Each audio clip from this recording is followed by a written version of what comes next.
Saudara sekalian, jumpa kembali dalam Renungan Harian GKI Kebon Jati bersama saya, Pendeta Yoce Handikaru.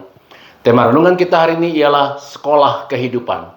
Bagian firman Tuhan yang mendasari renungan kita diambil dari surat Yakobus pasal 1 ayat 2 sampai dengan ayat 5 dengan pusat permenungan kita pada ayatnya yang keempat yang berkata, "Biarlah ketekunan itu memperoleh buah yang matang supaya kamu menjadi sempurna."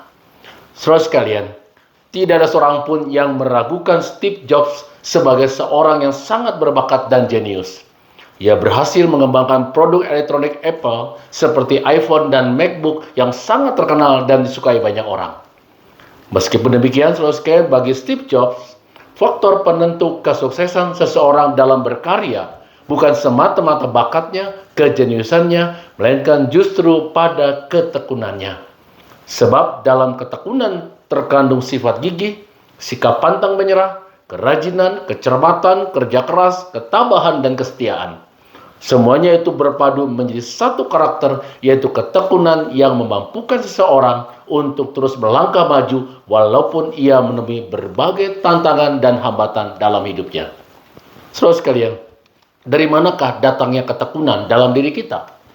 Yakobus dalam suratnya di pasal 1 ayat 2 mengatakan bahwa sumber ketekunan dalam diri kita itu berasal dari berbagai-bagai pencobaan yang kita hadapi ketika ia berkata, "Sebab kamu tahu bahwa ujian terhadap imanmu itu menghasilkan ketekunan."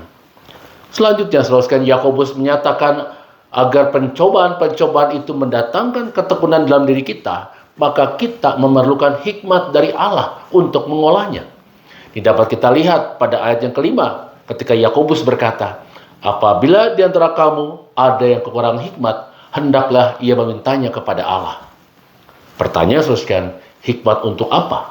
Yaitu hikmat untuk bisa mengambil manfaat dari pencobaan hidup yang kita hadapi. Pencobaan itu ada dua jenis, saudara sekalian. Pertama, yang berbentuk kesukaran. Kedua, berbentuk kenikmatan. Yang satu menghajar, yang lain menggoda. Terhadap keduanya, kita harus memberikan tanggapan positif, yaitu tabah dan bertahan dengan tekun demi memetik manfaatnya. Karena barang siapa lulus melampaui ujiannya, ia akan tumbuh sebagai pribadi yang teguh dan matang.